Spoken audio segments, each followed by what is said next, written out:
So I don't think anytime soon when your girlfriend laughs at you, know you're not a steroid addict. So I don't think that I'm going to get Mike Chaney's going to give me a job anytime soon. For I don't think you're going to see durianrider physique in that get ripped quick PNG files. So there you go. Look, I've got the same physique as I had back in 2010 when I started flexing in front of the camera and the webcam. So I think people got to get a better what's the word? If you're going to cast shade, don't say durianrider is a steroid addict or durianrider has a steroid addiction or uses consistently anabolics, because I don't know.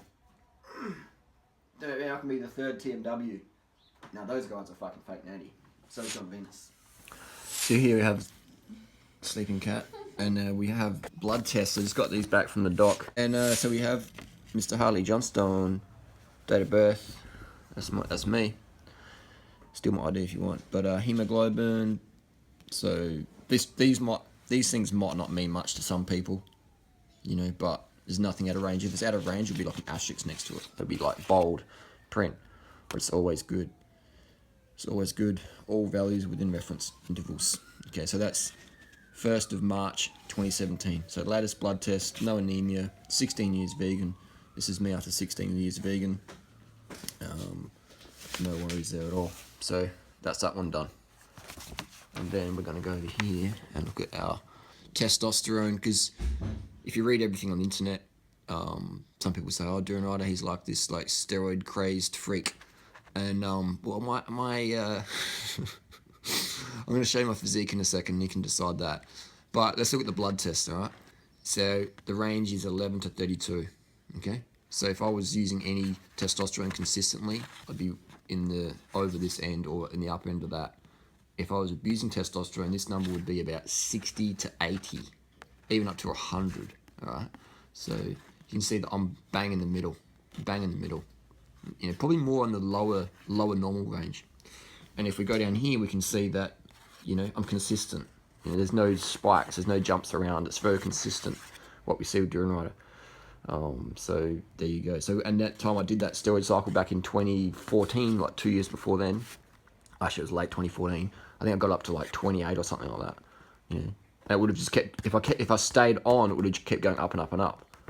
Alright, so there's people out there who say, oh, you've been using steroids for 2 years. It's like, man, I've definitely used stuff for like injuries and stuff, but you can see in the blood tests that it was always a very small amount, and it was not consistent, and it was never high dosage, just for therapeutic dosages. Because what happens if you put hormones in your body continuously, then you're going to fuck up your normal hormone levels as well. So that's not what I'm about.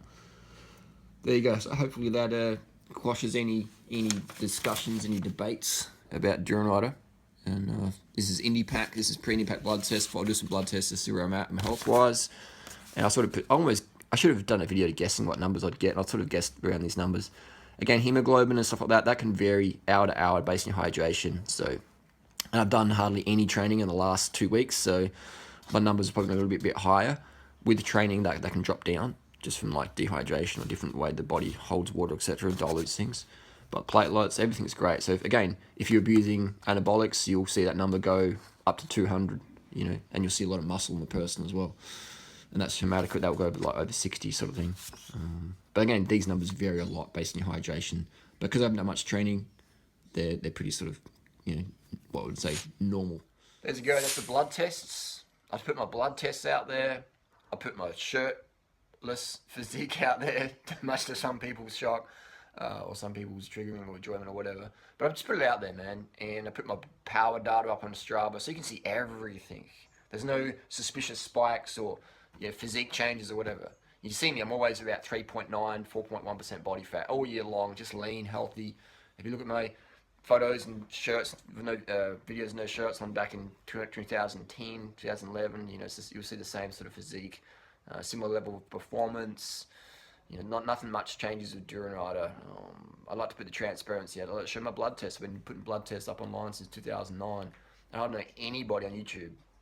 Let me know if there is, but I don't know anybody on YouTube who's put up more blood tests showing them, what they actually eat, what they put into their body, food-wise or anything. I'll tell you guys what I'm doing, so then you can sort of have that understanding.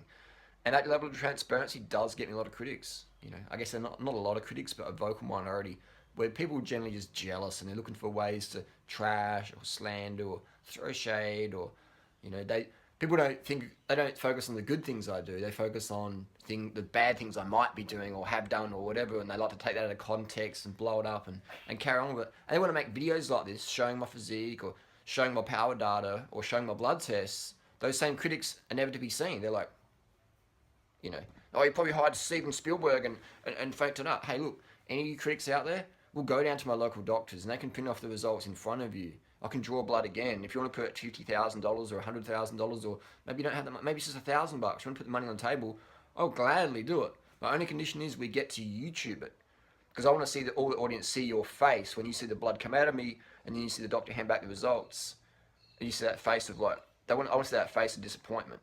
And we could do a new YouTube series, Faces of Disappointments, or Faces of the Haters. Not Faces of Death, Faces of the Haters. So put the transparency out there. None of my critics ever comes close to my level of transparency. None of them come close to my level of abundance or freedom in life, and that's probably why they're haters. So my message to the haters is: don't hate, congratulate, less complaining, more training, and put some fucking sugar in your food, man. Don't be such a bitter, jealous, green, fucking kale-fed fucking caterpillar.